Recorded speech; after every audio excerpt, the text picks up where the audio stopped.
Halo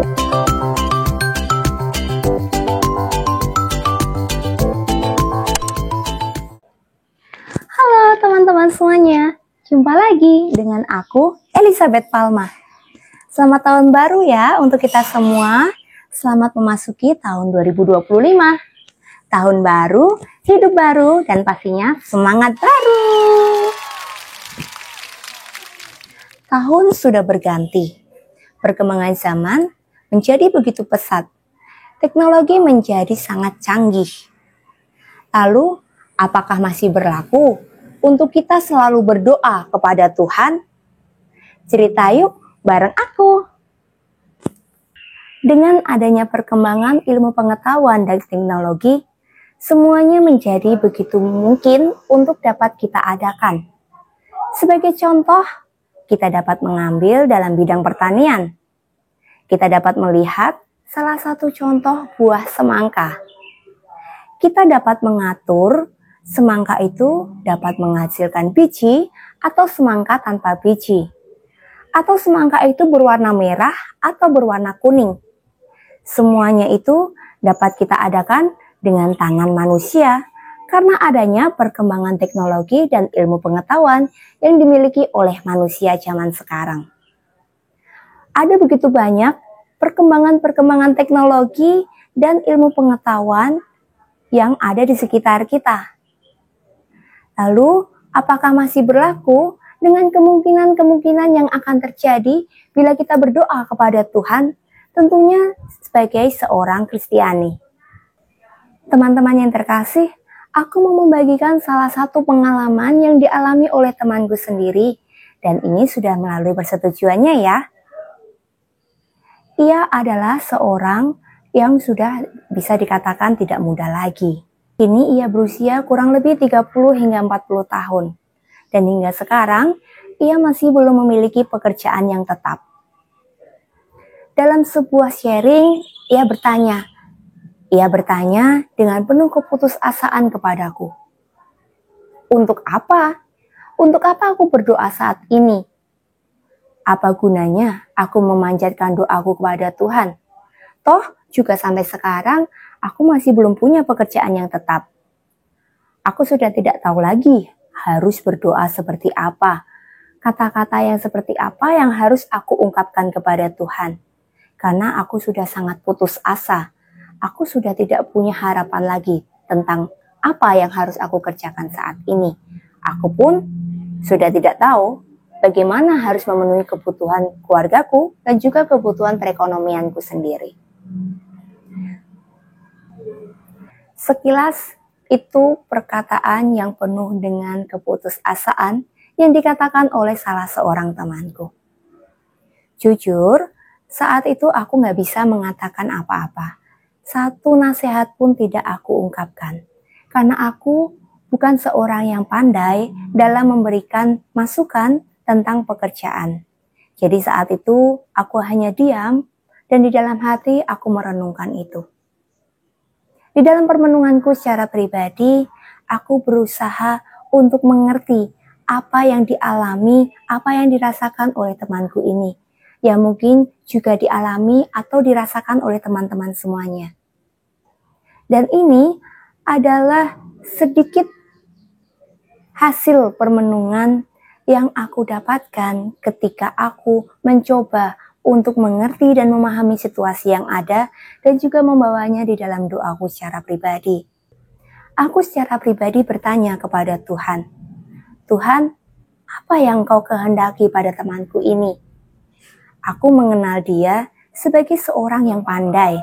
Dia pintar, dia punya banyak pengalaman kerja, pengalaman organisasi, ataupun skill-skill lainnya yang dibutuhkan dalam dunia pekerjaan. Aku rasa itu sangat mumpuni, itu sangat lengkap dia miliki.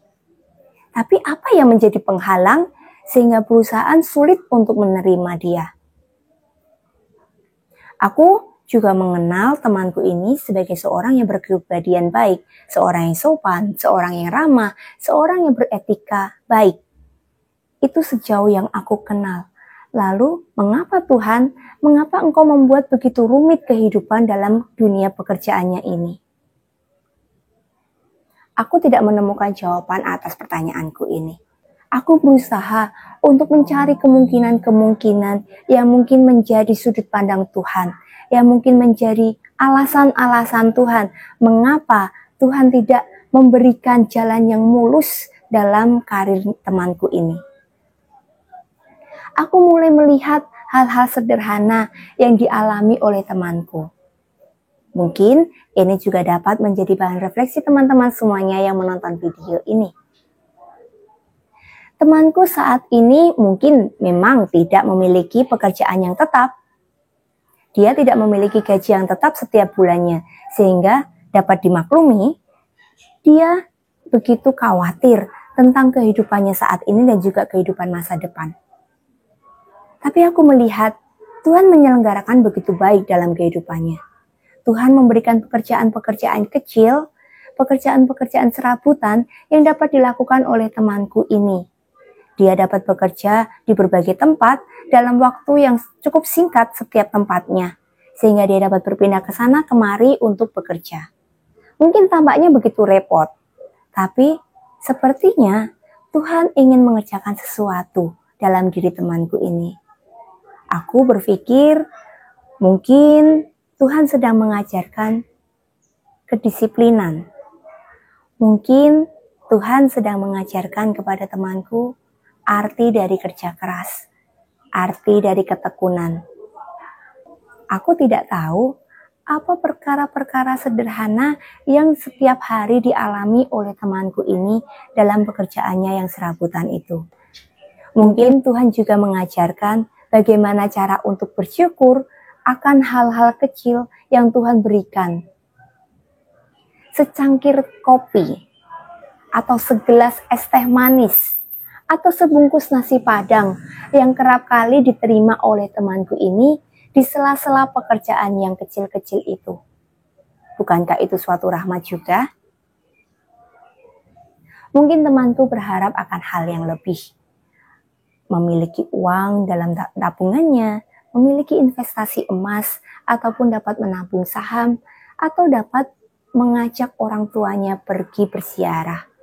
Dan harapan-harapan itu masih sangat jauh untuk dicapainya.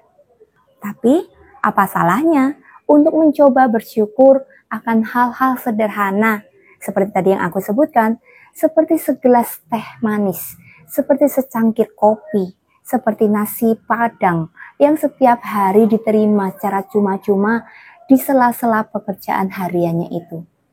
Mulai dari bersyukur perkara-perkara kecil, Tuhan mungkin sedang mempersiapkan hal besar yang patut disyukuri dengan lebih luar biasa lagi. Lalu, kenapa kita harus tetap terus berdoa? Apakah faedahnya dengan kita selalu mengungkapkan ucapan-ucapan syukur dengan ucapan-ucapan permohonan di dalam doa-doa kita? Santo Paulus telah memberikan teladan dan nasihat kepada kita dalam surat-suratnya. Salah satunya dalam surat Rasul Paulus kepada jemaat di Efesus. Santo Paulus mengajarkan kepada kita untuk senantiasa berdoa. Berdoa yang tak kunjung putus untuk segala orang kudusnya. Hal ini dimaksudkan supaya kita senantiasa terus ingat akan adanya penyelenggaraan ilahi yang Tuhan kerjakan dalam diri kita. Seberapa kecil hal itu terjadi, semuanya adalah campur tangan Tuhan dalam hidup kita. Seperti halnya perubahan yang terjadi pada buah semangka tadi. Yang tadinya kita kenal buah semangka itu ada begitu banyak biji di dalamnya. Tapi karena adanya perkembangan teknologi, kita dapat menikmati buah semangka tanpa biji. Biji adalah hal yang sederhana. Namun, kalau kita mau menyadari hal yang sederhana itu, kita dapat bersukacita karena tanpa biji, kita dapat makan buah semangka dengan lebih praktis. Begitu pula dengan hal-hal sederhana yang Tuhan sediakan. Kalau kita menyadari hal itu akan memberikan sukacita yang lebih dalam diri kita sendiri. Dengan berdoa terus-menerus, selain kita mencoba untuk terus mengingat akan karya Tuhan dalam hidup kita pun dapat terus memupuk kepercayaan kita kepada Tuhan. kita adalah makhluk yang dicintai oleh Tuhan. Kita adalah ciptaan yang luar biasa istimewa di hadapan Tuhan, sehingga tidak sedetik pun Tuhan meninggalkan kita. Untuk itulah gunanya kita berdoa kepada Tuhan, yaitu untuk terus berharap dan memohon kepada Tuhan. Teman-teman, masih ingat kisah tentang hakim yang ada dalam kitab suci yang terus-menerus digedor-gedor pintunya oleh seorang janda? Mungkin seperti itulah gambaran kita di hadapan Tuhan. Dan kita diminta untuk seperti seorang janda itu, yang tidak pernah kenal lelah untuk mengetuk hati Tuhan dengan segala permohonan-permohonan yang kita panjatkan kepadanya. Tuhan tidak pernah bosan mendengarkan suara kita. Tuhan tidak pernah bosan mendengarkan doa-doa kita. Tapi perlu kita pikirkan kembali, apakah aku yang terlalu sungkan untuk minta hal-hal kecil yang mungkin sangat kita butuhkan di hadapan Tuhan? Merasa, Tuhan, aku nggak pantas, aku nggak layak untuk minta ini kepadamu, aku malu untuk minta ini itu kepadamu. Tuhan tidak pernah memiliki pemikiran seperti itu. Tuhan selalu membuka tangannya untuk setiap permohonan-permohonan kita. Untuk terkabulnya permohonan itu sendiri, kita serahkan kepada kebijaksanaan Tuhan sendiri. Karena Tuhan yang tahu apa yang baik untuk kehidupan kita masing-masing.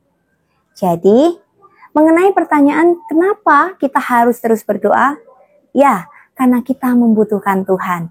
Dan dengan doalah kita dapat berkomunikasi dengan Tuhan. Dan untuk pertanyaan apa faedahnya dari aku berdoa setiap hari atau berdoa setiap saat? Jawabannya adalah berdoalah terlebih dahulu dan buktikanlah apa yang menjadi faedah dalam kehidupanmu yang selanjutnya kalau kamu bertekun di dalam doa. Tuhan selalu mendengarkan doa-doa kita. Semoga Tuhan selalu memberkati kita semua. Terima kasih. Dadah.